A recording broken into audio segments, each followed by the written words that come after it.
Welcome to Reclaimed, the podcast, a sanctuary for women ready to stop surviving and really start thriving. I am Kyla Gagnon, breathwork facilitator, empowerment leader, and guide to bring you home to your feminine power. It is time you reclaim what is yours. In this space, we soften, we feel, we heal, we rise together. Sit back, relax. This is Reclaimed. Hello, sweet friends. Welcome back to the conversation. I have with me the beautiful Terry Tateossian. Hopefully I'm saying your last name right, my love. Terry this is crazy. Listen to this bio. So she's a serial entrepreneur and startup investor with over 20 years of experience in the tech and media industries. She was born during communist regime in Eastern Europe and defected with her parents at the age of 11. From there, they lived in a refugee camp in Austria from 1987 to 1989 and arrived in the US in the beautiful New York City at the age of 13. Terry graduated college with a BA in computer sciences and pursued artificial intelligence and blockchain technology post-grad at MIT. She is now helping women thrive through hormonal health and fitness and wellness and really changing the world in a really good way. And we talk about the mainstream narrative around hormonal health and awareness and how maybe you might want to look elsewhere for that. We talk about self-sabotage. We talk about entrepreneurship. We talk about how to navigate those self-sabotagey thoughts in your head through a super fun process that I'm going to let Terry share with you. But those of you who are familiar with parts work, you're going to get a kick out of it. What I would love to do before we drop into this conversation is just to share a couple of moments of breath with you, because this conversation is really great and activating. And I want you to arrive feeling grounded and rested. So if you're able to just settle your body into where you are now, whether that be seated or standing, if you're sitting, uncross your legs, uncross your arms, and allow yourself to find a posture of receptivity, openness. If it feels good to close your eyes down and softly, softly open your jaw. Inhale through your nose to fill your belly, ribs, and chest. And just softly exhale out your mouth. Again, inhale through the nose and softly out your mouth. One more here, in through the nose and out the mouth. Just closing the lips up to breathe now in and out through the nose. Letting the breath rise like a wave from the lower belly up all the way to the top of the shoulders. And down. Again, rising all the way up like a wave. And down. Continuing just to ever so gently breathe, and I want you to notice how your body is opening to the breath. How is it meeting the breath? Can you feel a sense of opening? Maybe a sense of resistance in some places, or even a closing. Maybe it feels like the breath only comes up a certain level, doesn't come all the way up. Or maybe it feels like it could come all the way up that I don't even know if I can hold it all. Just noticing how your body is meeting your breath.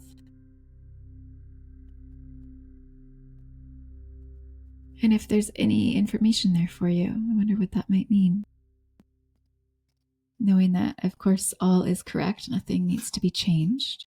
Just a curiosity.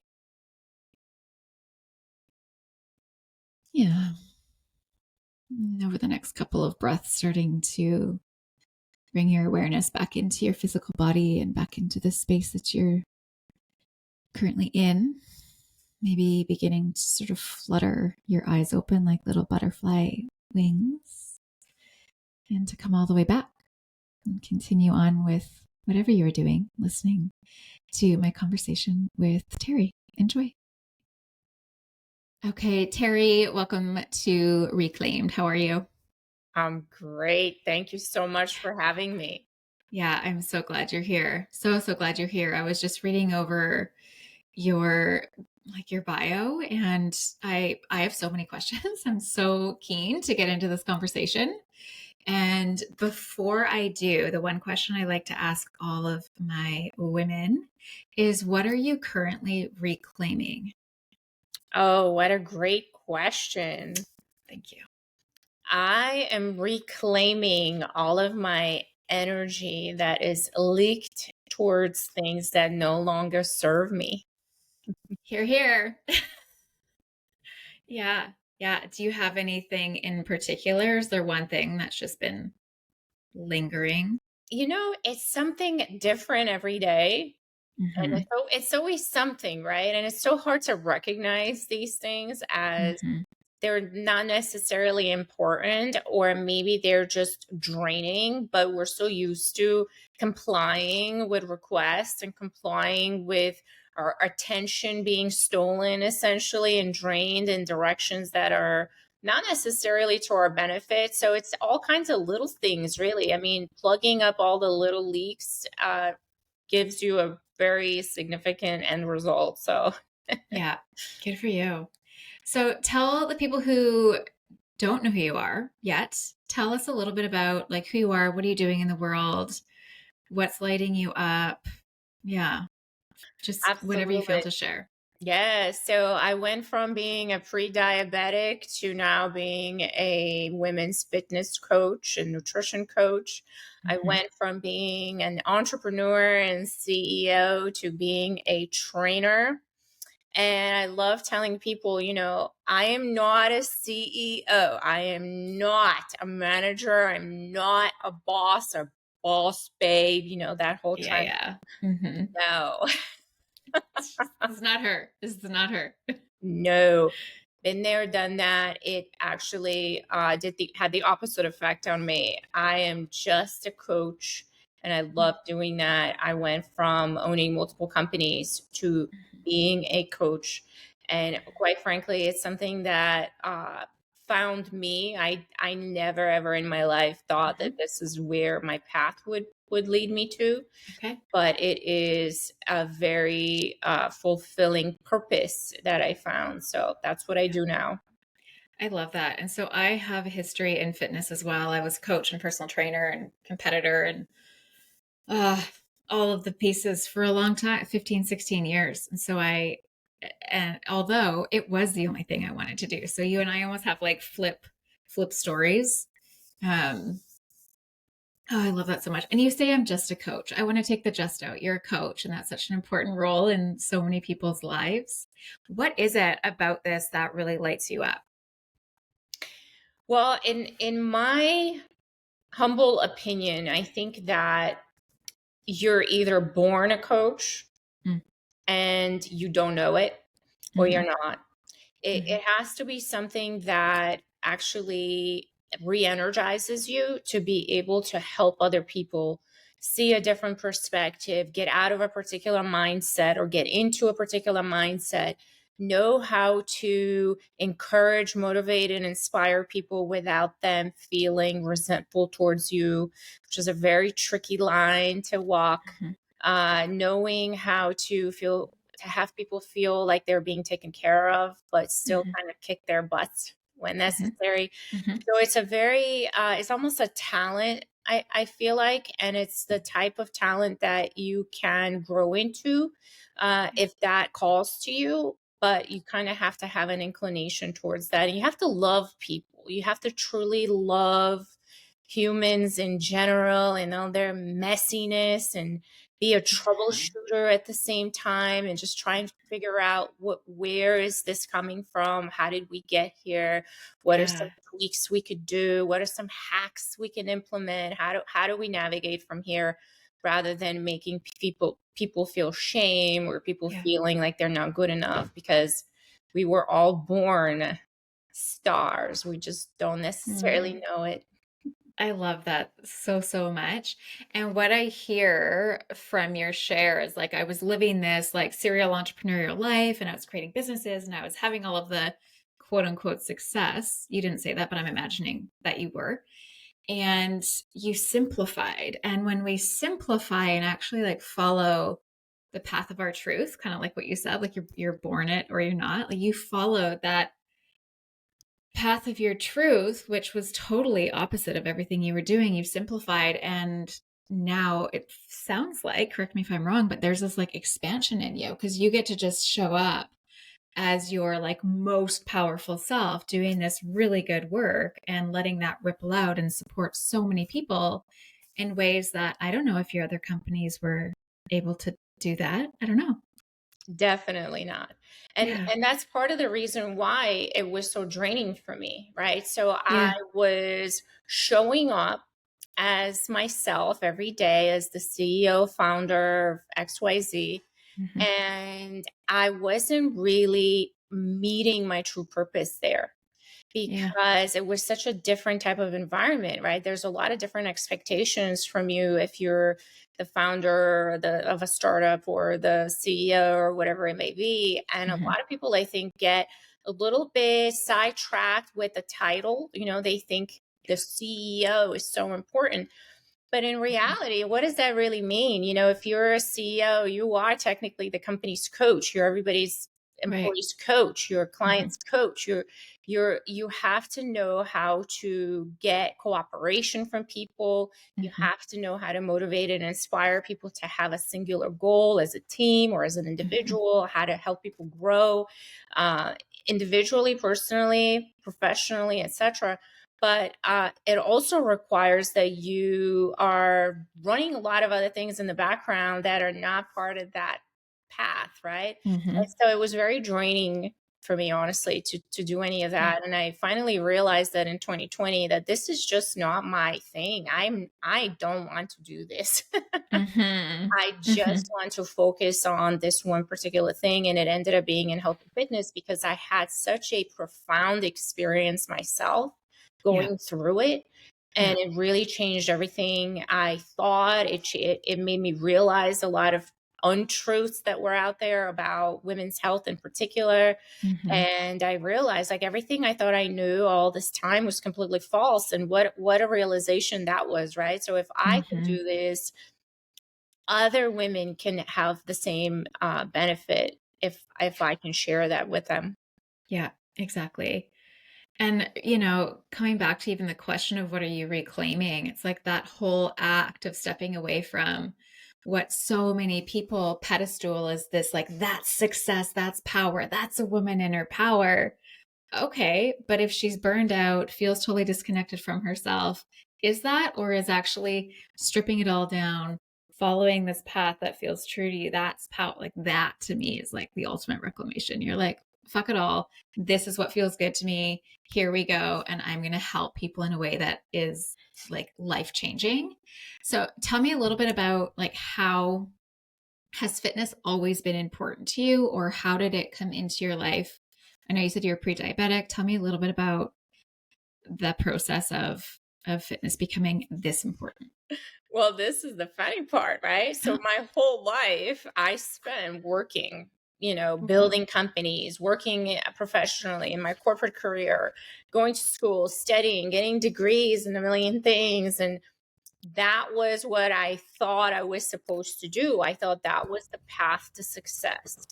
It was financial and monetary type of reward. And the gym, what gym? I didn't even know what a gym was. I didn't know what a Who's Jim? what are you talking about? Yeah. That was not part of the plan because that was not something that I could put on my resume. You know what I mean? Mm-hmm. And Mm-hmm. so I never went to the gym. I didn't work out. I didn't play any sports. I literally did not. The first time I got a training program from my coach in 2019, there was an abbreviation DB or DL. DB. I was like, I had to look this stuff up. I have no idea what this is. I get it. I get it. Yeah. Hmm. Mm-hmm. So zero experience. Like None. If you can imagine a complete beginner, which at this place in life that we're at in this culture, it's really hard to believe that you will find someone who does not know what a dumbbell is, but that was me. And look at you now. So why? Like, why did you, what made you think I should get a trainer? I was really desperate. I did not want to repeat the same mistakes that I Mm-hmm. had done in the past. So Mm-hmm. the history about 2 years before I hired a coach was that I was yo-yo dieting. I was trying every diet out there. There's 40,000 books on diets on Amazon. I probably did half of them. Mm-hmm. But I did. I did about 30 different diets. They all worked for a little bit, and then I would gain all the weight back plus more. Mm-hmm. And so finally, I was like, all right, I got to get a hold of this. This is, I don't want to keep doing it. Right. So I Yeah. need to ask for help. And so I did. And that's when everything changed for me because my coach was a professional bodybuilder, is a professional bodybuilder. Mm-hmm. She understands macronutrition. I had to learn all this stuff. I used to joke around with her and be like, man, what do I need? A PhD in nutrition and sports science to get my own body in a good place. Mm-hmm. And yeah, she would laugh and be like, yeah, I mean, they don't even teach this in medical school, apparently. No, no, they do not. They do not. Okay, you spoke about having that, there's tons of information that you didn't know, and there's information that's just totally incorrect. And so, talk to me a little bit about what you have learned, what is total garbage about hormonal health for women over 40. Hello, here we are. What do we need to know? Like, what have we been told that's totally bogus? What do we actually need to know? So something that blew my mind again, it was because it was coming from pure ignorance. Mm-hmm. And I cannot blame anybody for this. I can't say, well, why didn't anybody tell me? Because again, it's really my responsibility to figure this stuff out and to Mm-hmm. know how to manage my own body. But I really didn't, right? Because I was Yeah. so busy working, having kids, doing all these Yeah. things. But perimenopause, and I know it's going to sound controversial and shocking, Here for it. really starts in your mid 30s. Okay. There are a lot of symptoms. Yes. Okay. Mm-hmm. A lot of symptoms that start showing up in our mid 30s that are the first signs of perimenopause. And I started experiencing that at 37. By 42, I was fully menopausal. I'm 48 now. Okay. And it never dawned on me. And no one ever said anything. You could go to doctors and get your blood work done and all these things and have your levels checked and blah, blah. And no one is really aware of the fact that many of us get into perimenopause in our mid 30s. And something else that I've been thinking about, again, not scientific information, but this is just connecting the dots. A lot of us are trying to get pregnant in our mid 30s, Mm-hmm. right? And then we're trying to understand, well, why can't we get pregnant in our mid to late 30s? Duh, right? So when I think about it now, looking backwards, I was in perimenopause by 37, 38. If I had tried to get pregnant at that time, I probably would have had a really hard time. I would have been put on all kinds of infertility treatments and all the other things that follow that in order for me to be able to fully carry to full term. And then you're into the whole post pregnancy postpartum season, and you don't realize you're entering perimenopause. And so I found that to be truly mind blowing. I think some information is starting to trickle out about this, and there's some discussions I'm hearing finally about this topic so that women are aware that, it might not just be pure infertility. You really might be in perimenopause. Yeah. And it's so fascinating to me that there is, like, women have been around for a really long time. Why are we still not educating us properly on our bodies, like from a very young age. I even think back to, and I have this conversation with so many women, to think back to, and I'd be curious if you feel open to sharing, when you first got your period, like what was the conversation like I don't remember, and this doesn't mean it didn't happen, but I don't remember my mom and I having like a really nourishing conversation about it. I remember it being kind of like just this thing, and then like kind of learn to deal with it. Do I use a tampon? Do I use a pad? Like, what do I do? And it's like from the beginning, there's just a lack of information. And so then it becomes this daunting, scary thing that we hate about ourselves. And so I think there's even this resistance where we don't even want to learn. And then there's, like you just said, why did no one tell me? Well, because we've been resisting it our whole life. And there's also just not a lot of people who know this good information.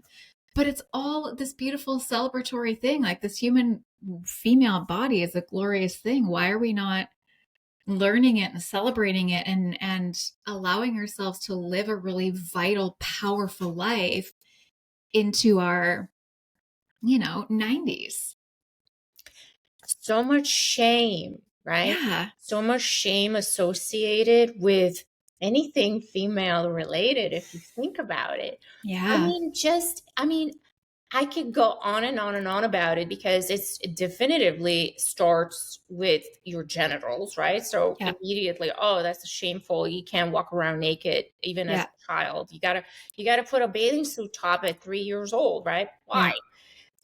Yeah. Again, Well, and even the nicknames that people will give your genitals, like you're a wee wee and a, I don't even know what we would call a little flower. Like just call it what it is. It's a vagina and it's penis. Like they're great. Why are we not talking about them? for sure. And then the whole period thing and pre-adolescence when things start changing, there's a lot of taboo and shame around that. Mm-hmm. When I first got my period, I didn't know what it was. I didn't know I was going to be getting a period. Nobody told me about it. Oh. I had no clue. Mm. And I thought I was bleeding to death. Oh my And I was God. so petrified of telling anybody that I would take my underwear and throw it in the garbage so my mother wouldn't see it in the laundry. Wow. And so I was terrified, petrified. I didn't know what was happening. She figured out because I guess something must have not been as it should be in the laundry. Mm. And so finally, she told me like, "Yeah, you got your period. And now you can get pregnant." I was like, "What's pregnant?" I thought that people got married, they kissed, and Mm. that's how they had a baby. Mm. That's so sweet. Yeah, it is. So it Gosh. was a lot to take in. But, Yeah. things like all kinds of things are taboo, right? Orgasms are taboo. Yeah. Breastfeeding is taboo. Yeah. Having sex is taboo. I mean, all of these things that are Yeah. related to a female body are Yeah. off the subject, I guess. Yeah. Yeah. Totally off the table. So do you strictly work with women? I strictly work with women, but there are a few men in my coaching group who are the Mm-hmm. husbands of my Oh. clients. Mm-hmm. And so the approach is a little bit different with men, Mm-hmm. obviously, and they're kind of like lone rangers in the group. They're not part of the women's group, but they're okay with that. They don't mind. Yeah. Yeah. And so let's come back to the mainstream narrative, because I mean, I don't generally support or believe anything mainstream narrative about anything, but specifically around women's health and hormones. What are a few things that you see still being talked about that you're like, how is this a thing? Like, how are we still talking about this or not talking about it? The thing that I find really interesting now is because HRT has gotten so popular, right? And what I do notice is there's two very opposing sides to this. There is either very much pro hormone replacement therapy for women and Mm-hmm. very much against. Yeah. And so there's nowhere like really in the middle where let's look at the individual. Let's see, like, have they made changes to their lifestyle that could benefit them in this phase of life, right?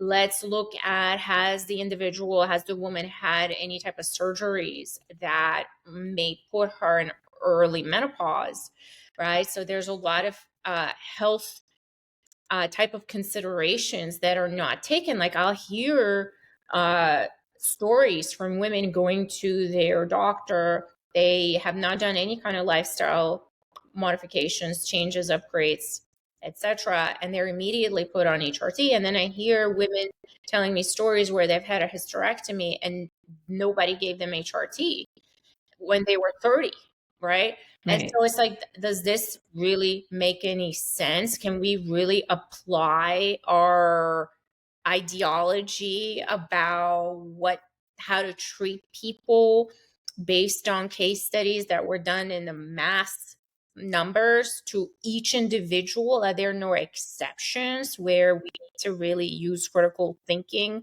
to determine what the right approach is for that particular person? Like, I just feel like that's really missing in our society. They just like to apply blanket treatments across the board or not apply them based on whatever the doctor's ideology is. Yeah. Yeah. Yeah. It's so fascinating. Is there something that, like, how do we self advocate? How do we, I don't even know really even what my question is. Like, who do we need to be speaking to? Is it the medical doctors? Is it a naturopath? Who do you suggest women are working with to get really clear on this? Well, my best experiences have been with integrative doctors, Yeah. where Yeah. they're Okay. looking at you from a holistic individual, bio-individual perspective, and Mm-hmm. they're really spending enough time getting to know your history, maybe even your mother's health history, your Mm-hmm. Mm-hmm. grandmother's health history, what Yeah. your life experiences have been, understanding trauma and how it manifests into your life as physical ailments a lot of times, right? Yes. Yes. Yes. Yes. And Yes. so a lot of it is, you go to the doctor, they give you a pill, they send you home, but the underlying condition may not even be physical half the time. It might actually be Mm-hmm. something else that's being manifested physically. And so there's a lot of Yes. components to the human being that Mm-hmm. are not just generally not supported. And then the other thing I think is really interesting is that the current medical system really only gets to interact with somebody once something is broken, once you're Yes. sick. There's Yeah. really no education and no um, health care. Think about that word, Mm-hmm. right? Mm-hmm. Before you actually get Mm-hmm. really sick, right? And so that it's left to the individual. And Yeah. where does an individual even start with all this conflicting information, conflicting studies that are funded by people with an agenda or corporations with Mm-hmm. an agenda? Like, where do you turn? Yeah. And one great resource that I recommend to all of my clients is the book Outlive by Peter Attia. I love him. Yeah. We have that book at home. Yes, it's Mm-hmm. been one of the best, best, best, best, best books I have read. I have Okay. ripped it to shreds. I've read it so many Yeah. times, but it really explains what the current environment is and what situation we're finding ourselves, because doctors are not necessarily even trained to treat the whole body. Yeah. I'm just writing this down because I want to make sure I put that in the show notes. Thank you for that. Yeah. So, yeah, it's fascinating. Do you, in your experience, and again, like I spent also many years working in this fitness space, and I wasn't working as you are, really specifically with hormones and women, but what I did see is people would come in with these goals and intentions and be really, keener in the beginning, and would, as humans do, fall into that self-sabotaging behavior and fall back into those old patterns. Question one, do you see that in your clients? Question two, if you do, how are you supporting them through that? Because it's such a human thing. We're going to we'll just always sabotage. We're so good at it. So how are you supporting people with that? Yeah, I mean, self-sabotage is a daily thing, right? It is. And a lot of times, this was my case. I did not know I was self-sabotaging. I had Of course. zero clue, right? It's a blind spot. And Mhm. it should be. It should live in the blind spot. It's unconscious. It's some type of self-protection mechanism that was installed long time ago, maybe during a traumatic event or experience, and the brain learned, let's say I'm 48, let's say 46 years ago, that this is something that we do to protect ourselves. And so it became ingrained. And now it's just on autopilot. It just hijacks your consciousness and it just runs in the background and it does all these things. But maybe now at 48, we don't need that anymore. Right. And so something that I talk about with my clients is the first step when we, let's say the first step is we identify and define our goal. And let's say we're really, really, really excited about our goal in the beginning. We're motivated, we're doing the things, and then slowly stuff starts creeping in. First step is to start becoming aware of these things. So notice them, see that, what is the internal chatter that's going on in your mind? What does this sound like? Identify the tone, maybe even give all the different tones of personality because we're going to make it fun. And this is what I did. This is how I got through. And this is currently how I get through any kind of self-sabotaging episode is I identify the tone. I identify what it's saying. And then I called a mental board meeting. Mhm. How corporate of you. Yes. And so we have a board meeting. All the saboteurs are invited, and they allow them to provide and air out their grievances because there's a reason why Totally. they're there, right? Mm-hmm. And we thank them because we're the CEO. We thank them for their contributions to the cause, and we love all of their opinions. And this is great. We'll look at the reports on why all these things need to be done in this particular way. This is so good. Right? Yeah. But, Yeah. they're kind of getting close to retirement, They and are. we have some new things happening, right? So now I give my report. Like, we have some new ventures happening. They're going to be even better than all these other things. The software is a little outdated. We're going to upgrade.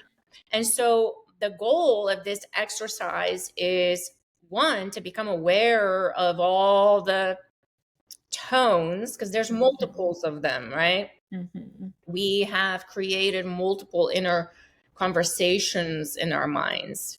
And the goal is to start to get these tones and voices on board with the program that we're currently looking to install and we're looking to run with, right? Mm-hmm. And so it's not going to happen by fighting them because all Yeah. that's going to create is internal resistance, internal resentment.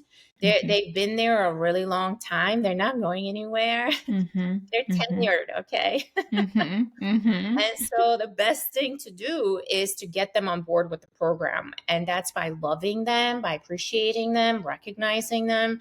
Maybe once in a while you give them an award, and Yes. then they start to buy into what we're doing because when you become the boss in your own mind, they start to trust you.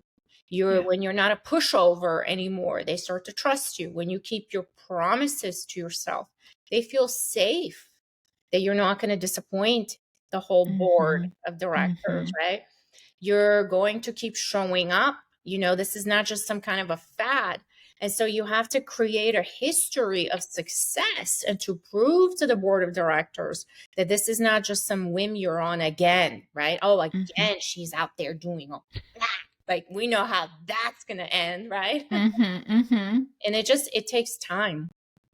So this is like, God, I love this. It's parts work. You're doing internal family systems work and I was writing this down. I'm like, this is brilliant for people who are more corporate, who are more like logistical and I'll even say like masculine driven. This is such a beautiful way to bring in that side of healing and growth and transformation, because parts work is like next level fabulous. But to bring it with that lens of like we're having a board meeting, I just think that's fantastic. Thank you for that. It's like the highlight of this whole conversation for me. That is so good. Thank you. It's so good. Wow. Yeah. This season's podcast is sponsored by Breathe with Kyla. If you have been feeling stuck in your head, overwhelmed by emotions, or just craving a deeper connection to yourself, I have to tell you about Breathe with Kyla. This is my breathwork mentorship space designed to support women just like you, just like me. Inside, we gather weekly to breathe, release, reconnect, drop in, learn, educate, open up conversations that people in our life aren't having. It's a safe place for us to come and have these conversations that no one else is having. We can clear stress from the body, soften out of that constant hustle mode, and create space for calm, clarity, and confidence. Truly. This is not just a membership. It's truly a mentorship. It's a homecoming, a space where you get to feel deeply supported, held, and reminded of your own power every single week. If you are ready to breathe life into the version of you who you know is inside, come and join us. Head to the link in the show notes. Use code podcast for a special little sweet treat for me. I love you so much. We'll see you inside.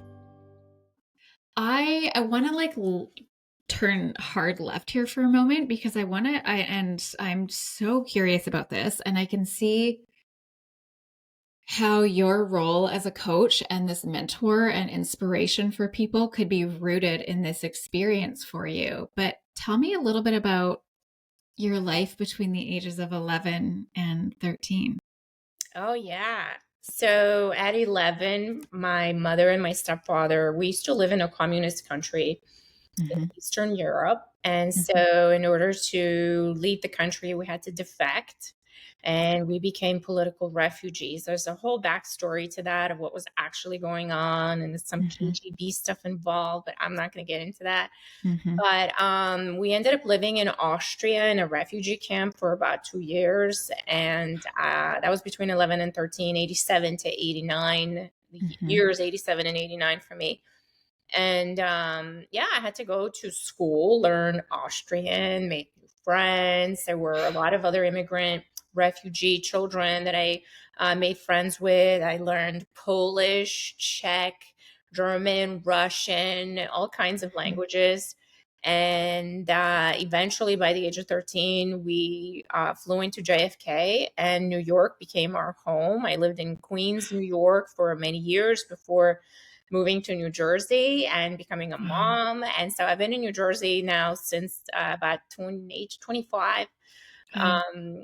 But yeah, that's what it was. And there, can I say it was such a traumatic experience? No, I was a child. That's what was happening. And you just go with it. So were you, I have chills, because I can only imagine just how uprooting and how maybe confusing it might have been. But what were your parents like in that time? Were they solid? Like, were they afraid? Was there fear? Was this excitement? Like, we're going to have this new life. What was the overall feeling? Stressed. They were very stressed.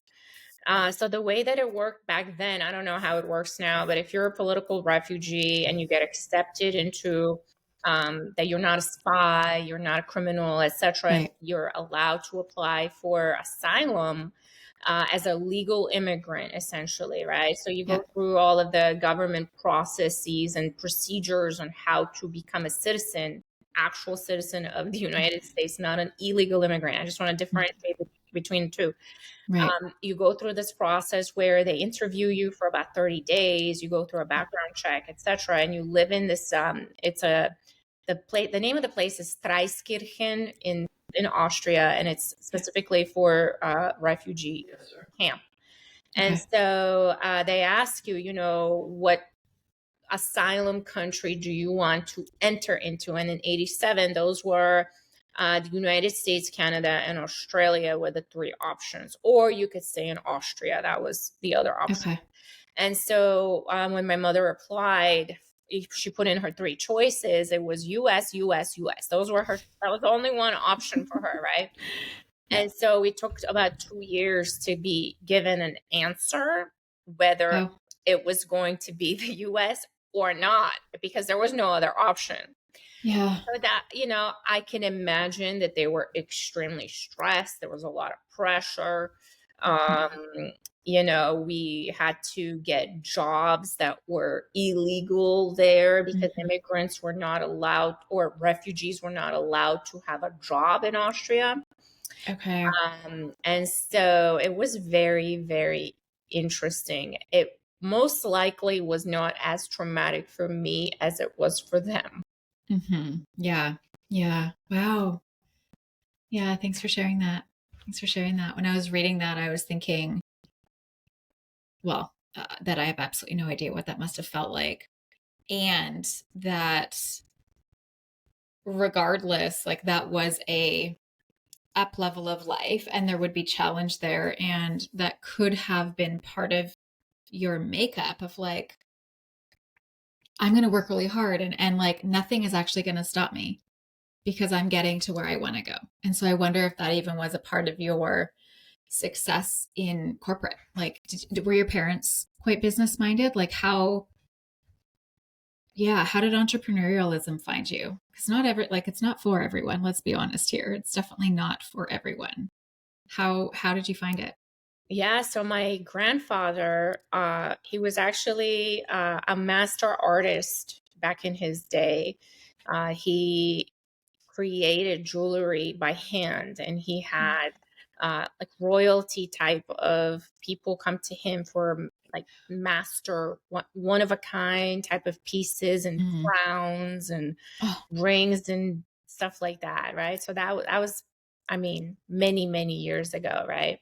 And so I grew up watching him work in such a masterful, loving, devoted, attention focused way, creating really intricate pieces of art out of gold, silver, etc. Right?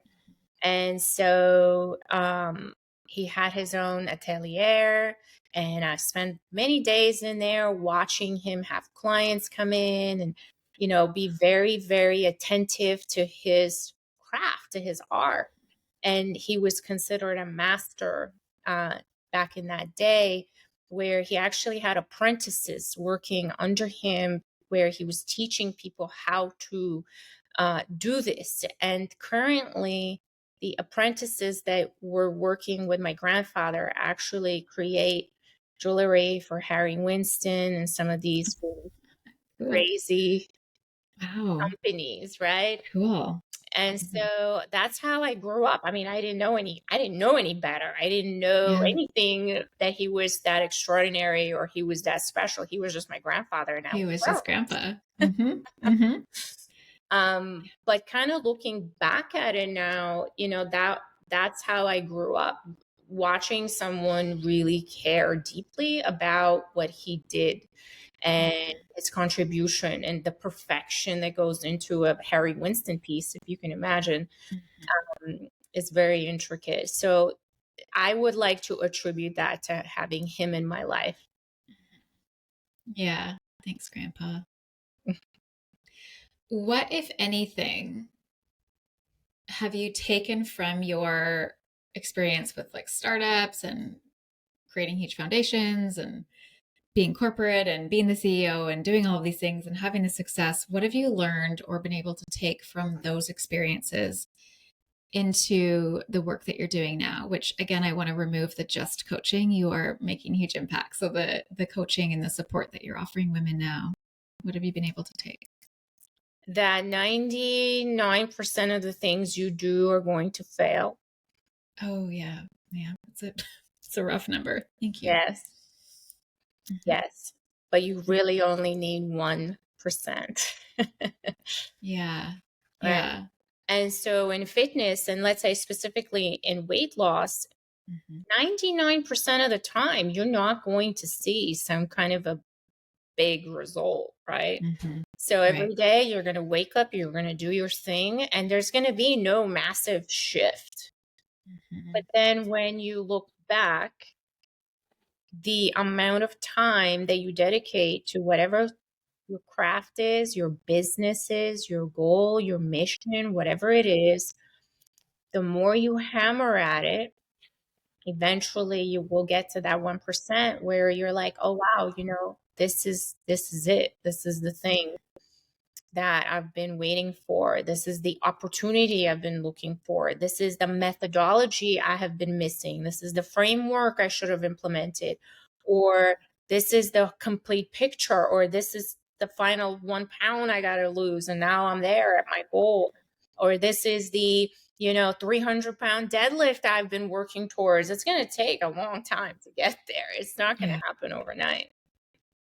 Yeah, and I feel like, and I'm curious if you have anything to add to it, but speaking just about women, even though it's everybody, but like really just about women, our to-do list is stacked. We're running businesses, we're running families, we're trying to have a social life, we're trying to be a partner, we're trying to be sexy, we're trying to have like an intimate relationship, we're trying to keep the house together, like there's a laundry list of things to do for many, which adds to the stress. And then there's this desire to change the way our body looks, be that lose weight, gain weight, whatever that might be, which is another form of stress, be it a different type of stress.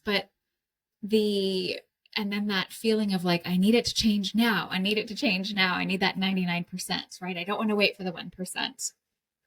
And when we're speaking about hormones, can you just touch a little bit on the role that stress has on our hormones and on our physical goals, again, whether that is to lose or gain weight? Absolutely.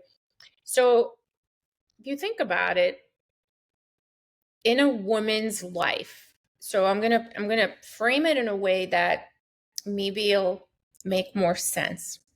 In a woman's life, there are 3 periods of time, 3 phases where we go through massive hormonal shifts. Yeah. Right? So the chemical makeup of our body goes through a transformation. Right? So the first one we talked about is when you enter adolescence, you get your period, all of a sudden, oh, whoa, like what is going on, right? And so that's stressful to begin with, right? So the body's going through a massive transformation, you're going to be stressed out. The second time our body goes through such a monumental shift in hormones and the chemical composition is during pregnancy, right? And so, again, very stressful on the body. That's why we have maternity leave and, pregnancy downtime and all these things, because you're already in a mode of stress. The third time is during perimenopause. Which starts in your 30s. Right. Yeah. But here's the kicker, right?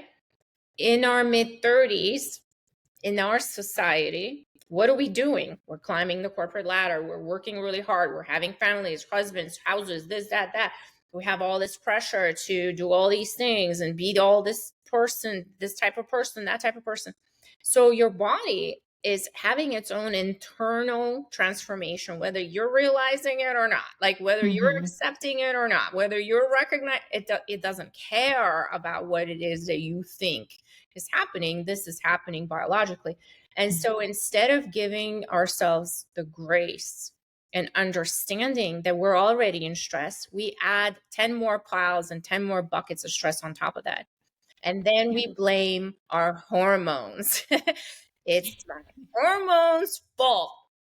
No, it's our fault because we're not recognizing, we're not having awareness around what our body actually needs. So maybe during perimenopause and menopause, maybe we look at our lifestyle a little bit more. Maybe we pay more attention to what else is causing stress that I have control over, that I can manage better, because I cannot necessarily do anything differently about being in a perimenopausal state. So is my cortisol level too high? And why is it too high?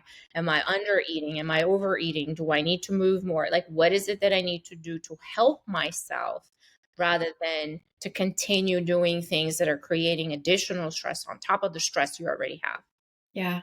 Yeah. So what I hear is like having having support, like having support, hiring people, talking to the people who know more than you, not trying to, do it all yourself and try to learn it and understand it and add more. It's like, and let me outsource as we would do with business. I don't want to deal with that. I'm going to outsource that. So, or I don't know how to do that. So I'm going to outsource that. And, if we weren't taught, if we didn't go to school for, health sciences, or like you were joking with your coach, hire it out. Like there are people who know this work, you as one of them, and let it be so much easier than it's been.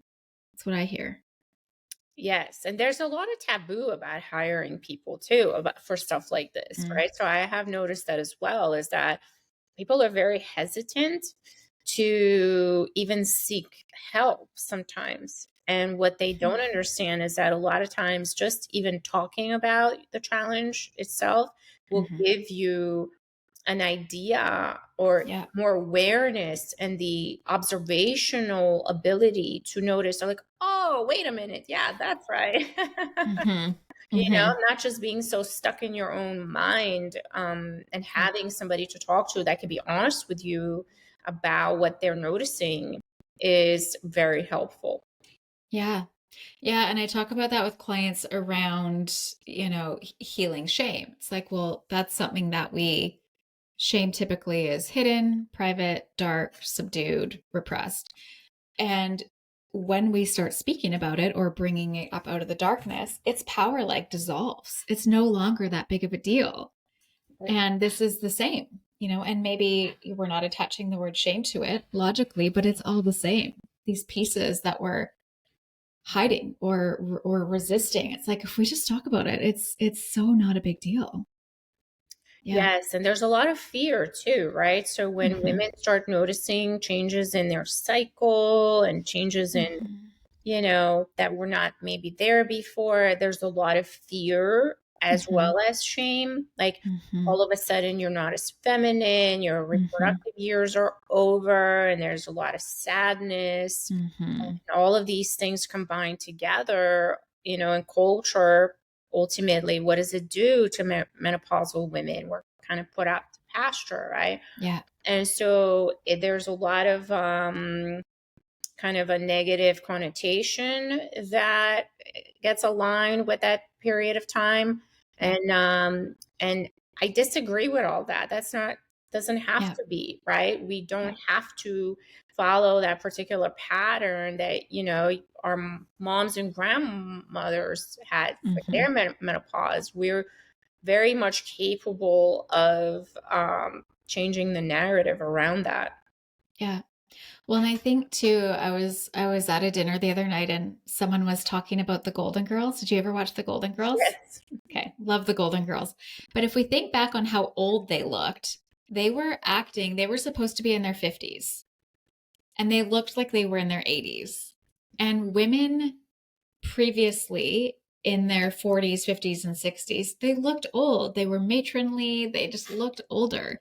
Women now, like 40s, 50s, and 60s, is like the new 20s and 30s. Like women are on fire right now. And I think to really celebrate, like looking at all of the, like top of my mind, if I look at Pam Anderson, she is an absolute queen right now, and she's in her 60s. But Sarah Jessica Parker, like Kim Cattrall, like I'm thinking of all of these women who are in their 50s and 60s who have just maintained this like sex appeal and power. And they're most definitely not like they're menopausal. They're probably past. It's done and over, and they're just like relaxed with their feet kicked back, bare feet in the garden. And also if we think about like the matriarch and the moving into like this wise, like I don't know, like elder, not elder, maybe that's not quite the right word, but yeah, like the matriarch, the wise like queen. It's different now than it used to be. And I do see women waking up to that, and we're still like fighting the ways that it used to be. Yes, there's a big shift happening right now. Yeah. And I am so grateful to be Yeah. here now. Yeah, me And too. so happy that you are also spreading the message, right? So the reason why this stuff is happening is because you're out there talking about it, and there are other people talking about it, and there's examples of Mm-hmm. what you could look like at 50, 60, 70, 80 if you pay more attention to your health and your Like, habits and your behavior. Yeah. like how old is J-Lo? She 50? 53? At least, yeah. Total Yeah. queen. She's a queen. Yeah, yeah. I think we just need to keep sharing this message. It's just like, yeah. So Yes. yell it from the mountaintops. Yeah. Exactly. Exactly. And it's so funny because when I was 37 and I was thinking about getting older, Mm-hmm. I felt sadness. So did I. Now I'm like, bring it. Yeah. Yeah. Well, even so, I'll be 42 in July, and my 40th birthday, I was in Costa Rica. I was in a beautiful location, and I sobbed. I was so afraid of losing my youth, of not being beautiful, of all of the things. I was sad. There was so much involved in what should have been a really beautiful, wonderful day. Um, yeah, there was so much grief, and I don't feel that now, thankfully. But it was a real thing. Oh yeah. Oh That yeah, was a for real sure. thing. Hmm. I think the majority of women feel that way, that there's grief for losing our past selves, our beauty, our Hmm. sex appeal, right? We Hmm. are afraid that we're going to lose the it factor, the attention, and become insignificant and invisible and so forth. But that doesn't have to be. That truly, I believe this with my whole heart, because it depends on us and what we do now, right? So Yeah, what we do in our 30s is going to determine how we feel and look in our 40s, and yeah, so on and so on. So if you want to feel like a hot badass in your 70s, you better start now. yeah. Yes, and I can see it. Like there, yeah. The what was just coming to me is like, yeah, sure, you might be sexy and beautiful in your 20s and 30s. Of course you are. And is it fully embodied, or is it just this thing where you're like, I guess that I'm like feeling kind of hot because I'm young? It gets to be embodied and like anchored in your 40s, 50s, 60s, 70s, where you're like, I am not trying to, I'm not performing for anyone. I just am. And you are welcome. Like I just am. I don't have to try, and I enjoy. love it. Yeah. Yes, that Yeah. is reclamation. Right? Yes. Yes, that's it. Yes. Yeah. Yeah. Okay, Terry, is there any last bits that we didn't cover that you feel like you want to share with the women? I can chat with you forever. Well, But maybe we do another one. yeah. But yeah, I mean, if there's anybody feeling sad, anybody feeling like there's no hope, anybody feeling like they don't know what to do, anyone Mhm. feeling confused about which direction to go in, sometimes it actually helps to go inside of you, to find that intuition inside of you, because we all have it. There is a Mhm. higher being that lives in all of us, that has Mhm. that knowledge of that intuitive knowledge that knows the right approach for you. Don't just follow blindly what you're hearing on social media that so and so is doing, or this one does that, this one does this. Really look inside yourself and ask yourself, is this true? Is this going to work for me? Is this something I can run an experiment on and see how I'm going to feel? Can I commit to a 2-week gym membership as an experiment and see how I'm going to feel after I work with some of the machines or whatever it may be? And just do it, just try it. It's not a big commitment. and have Yeah. your regular board meetings in your mind on a weekly basis and go through the results and be like, okay, what worked this week? What didn't work with this week? What can we change? How can we continue to progress in this direction? And ask for help if you need it. Yeah. Thank you for that. Wise words. You work with women online and in person? I do. I work with a lot of my coaching clients are online, but I also do in-person retreats. You can find me at thehouseofrose.com. We do yoga, strength training, hiking, eat a lot of food, all kinds of things. And then you can also find me on Instagram. How good can it get? Because we are So good. done. Love that. Okay, I will put those links below. That was a blast. Thank you. I could also talk to you for a really long time, so maybe we'll just have a round two at some point. Thank you so much. It was a pleasure to Yeah. spend time with you. Thank Yes. you. You're welcome, my love.